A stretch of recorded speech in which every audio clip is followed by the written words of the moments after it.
It's a video of my 46 Chevy 2-ton truck. It's got a Loadmaster 235 high torque engine in it. 31,000 original miles on it. Never really did anything to the engine. It's got a Truckstall Wilcox conversion on the rear, long torque arms that was put on the truck when it was new. It was built by Truckstall Wilcox of Buffalo, New York. Stake bed body on it. The only modifications to this truck is it was painted.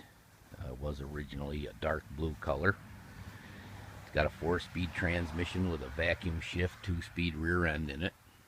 And the interior's all pretty much the same. A little worn out, but it's never been redone, which it needs to. It's got a grill guard on it, which originally came on the truck. So let's get in, we'll start it up, and we'll take it for a ride.